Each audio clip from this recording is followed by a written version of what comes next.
Hey everyone, this is Grace from Kapwing and I've got another trend alert for you today. Recently, creators have been using just the regular old iPhone Photos app to adjust the lighting in photos according to a specific formula that will take photos from looking like this, where the colors are kind of faded out, to this sun-kissed golden hour aesthetic indie type look that has become super popular. In this video, I'll show you what they are and show you how to recreate them. And then even if you don't have an iPhone, if you want to do this on your Android, I'll give you some options for doing that and also spicing up your photos with other elements. Before I get into it, make sure to hit that subscribe button below so you can stay up to date with all the creator news, trends, and tips that you need to know. And also comment on this video so you get the chance to be shouted out like these awesome creators here that are part of our community. And without further ado, let's get into the video.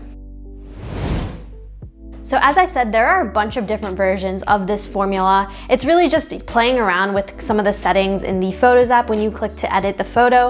So depending on the lighting in your particular photo, you might want to make some of these settings a little different, use the exact formula, and then you can go back and adjust some of the more individual settings. This first formula is one of the most popular ones. It gives the photos kind of this sun-kissed golden hour look that's not too intense. It's not completely oversaturating and overemphasizing all the colors in the photos. I found it also works best if you're using a photo where there's natural light on your face. So basically click the photo in the Photos app on an iPhone, click the top right button that says edit, and then you'll be able to adjust the lighting in the photo using the sliders below. Exposure, you want to turn it all the way up to 100. For Brilliance, you want to turn that up to 100 as well. Highlights, you turn down to -35.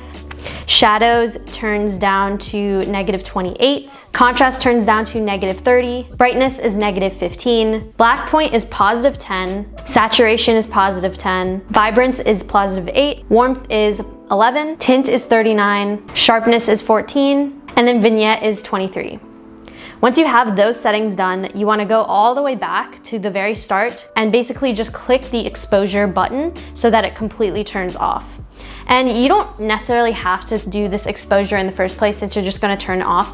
I found that it doesn't actually make a difference, but it is kind of nice to see that revealing effect where the final image is revealed all in one swoop. The original formula also says to turn Brilliance off, but sometimes it's kind of nice to have a little bit of the brilliance, so you can adjust that as needed. So this is my final photo. It has that kind of slightly sun-kissed look.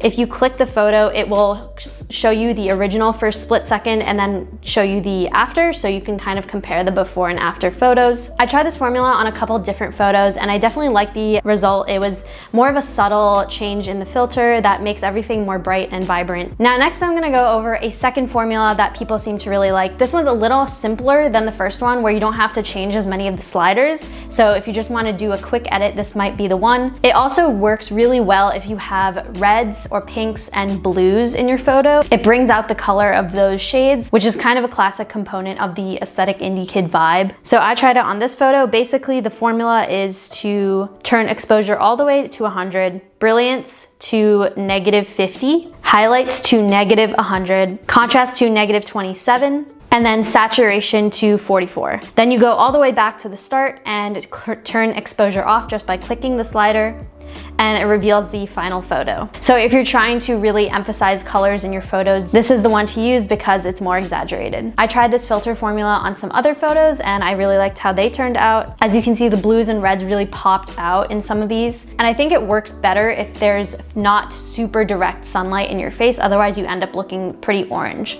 I also did a little bit of a comparison between the first formula and the second formula. These are the results. The first one, definitely you can see that the blues are a lot less vibrant.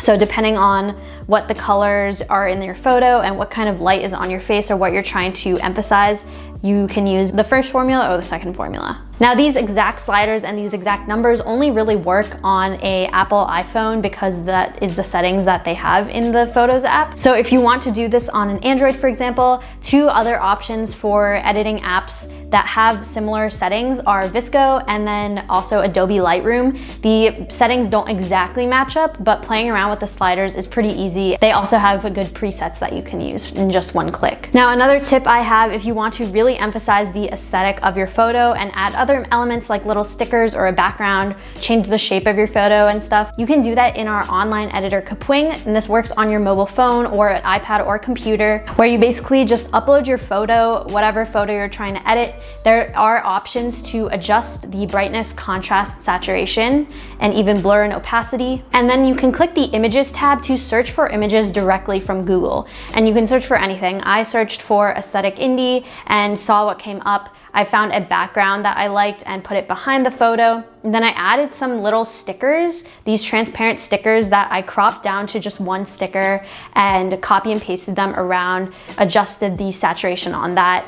And you can even add text and other overlays. Once you're happy with your project, you can click the red export button, and then you can download your final creation and post it wherever you want. Thanks for watching this video. Please give it a like if it was helpful, and comment which of the formulas you like better. Was it Formula 1 or 2? Also, make sure to subscribe to stay up to date with all the creator news, trends, and tips that you need to know, and we'll see you in the next video.